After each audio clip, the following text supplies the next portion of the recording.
So this first diagram that I'm going to take you through today is the systems architecture diagram. And just very quickly, people have asked me, what are the servers and what digital communications were supposedly to have taken place. And what was purported to have taken place, what Michael Sussman came to the FBI and talked to James Baker about to taking place, is that there were these two Alpha Bank servers, which you see over here.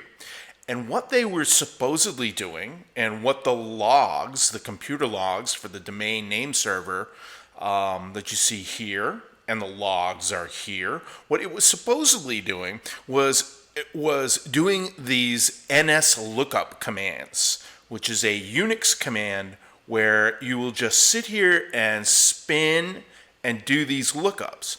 Now, these can be very innocent commands. They could be the result of bulk emails, which is what at least the FBI at one point believed they were. Many people don't know what they are, but there are many innocent reasons for these messages to have gone. There are millions and millions of them that happen every day on the internet. So these domain name servers are connected to the internet, and they contain all of the addresses, all of the phone book addresses for computers and servers that are on the internet. And what the Alpha Bank servers were supposedly doing were trying to do an NS lookup command on Unix to this Trump connected server that you see over here. The DNS servers produce these log files that you can see on the diagram. And what those log files are just like from Star Trek, right? The captain's log, or from any boat that you have out there. The computer is actually writing written text, ASCII text to files, saying what transpired on that server at any one particular time. And so these log files generally aren't available to the public, but they may be collected in large amounts and collected by agencies such as the DoD, and actually these domain name server log files are what the entire thing is based upon. So in this next diagram, I want to talk to you about two people, okay, primarily. And they're at the center of the diagram in red. Rodney Joffe, who is AKA Max, and April Lorenzen, who is AKA T-Laves. Now you want to ask yourself, why do these people need code names to begin with? Okay, why do they need code names? Okay, they're not doing anything that's nefarious or secret. Why aren't they doing their research right out in the open? So you have to begin with that question right there.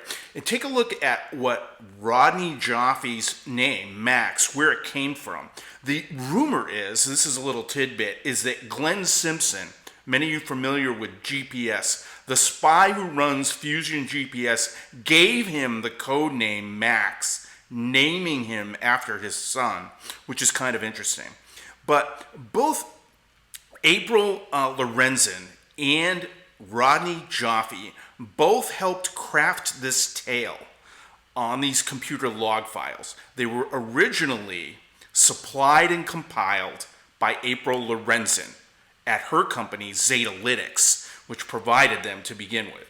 And Rodney Joffe, who we've already discussed in the past episode, okay, at Noistar, who is no longer at Noistar and has deleted all of his blogs. Where are you, Rodney Joffe? Okay, these people are the subject of the next round of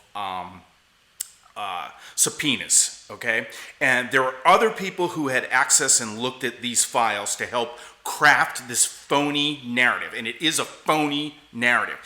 Rodney Joffe himself said that this was a red herring, that this was a non-story, and inside of the emails you can see people talking about it. And even in one email from April Lorenzen, there's a teaser from Real Clear Investigations out there that says that there's an email that says she suggested they make up messages. Okay, so there's this it's a bunch of partisan people. Okay, and so a couple of more people that I want to name. I want to name names of some of these researchers. Okay, there is Rodney Joffe's boss out at Noistar. Okay, out at his corporation. Take a look at her relationship to, Jane always says to me, connect the dots. So I'll connect the dots. Okay, Lisa Hook, his president, was appointed to the National Security Telecommunications Advisory Committee, the NSTAC, kind of this little plum appointment that he gives her, okay? She gives back to the DNC $250,000, okay? That went to Hillary, Biden, Obama, okay? And now let's take a look at, okay, so what did Hillary Clinton do for Rodney Joffe, okay? She promised him, okay, Hillary Clinton promised Rodney Joffe, okay, that he would become the cybersecurity chief were she to win that election. So there's all these promises. You know, does the quid pro quo thing sound familiar to you? Because that is what's going on here. We already talked about Rodney Joffe getting his nickname from Glenn Simpson over at GPS. And so a few more of these researchers. There's Dan Jones at an organization called TDIP, who was reportedly funded by George Soros at one point, okay? He's someone who's in on the lawsuits, okay? I won't go into that today, but he's being funded by Soros. April Lorenzen, she happens to be a guest researcher at Georgia Tech. So she supplied and compiled these logs, and lo and behold, two of the people who will craft this narrative. Now, these are Manos Antonakakis and David Dagan, and they are both researchers down there at Georgia Tech, and there are emails going back between the two of them talking about how they can't make up, the evidence does not support the theory, basically, okay? And so they're working down there on these DNS servers and crafting this tale that was taken up to the FBI to trash out Trump. And Paul Vixie here is another person. He's very famous. He's in the, I believe it's the Internet Hall of Fame, and he goes way back to the start of open source software. And these are very important people inside of the computer science community. He helped craft the narrative also that this was something that was nefarious that was going on between the servers, okay? And the last person who I'll mention to you today is someone out at the University of Indiana.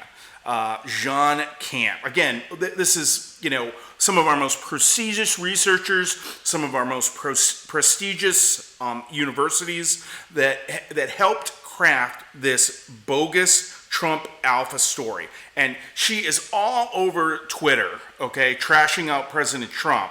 And she helped to craft this Jean Camp out at University of Indiana, who is a fellow at the IEEE, our most prestigious organization as computer science engineers, okay, and helped craft this phony narrative out to the media. And again, this stuff all made it up to James Comey up here, through John McCain in the Senate Armed Service Committee. But this phony narrative that was created about the computer logs eventually made its way into lies to the FBI. And this indictment says it was Michael Sussman, okay, that actually received this stuff and brought it up to the FBI. So there you go. There's my context diagram for Joffe and Lorenzen.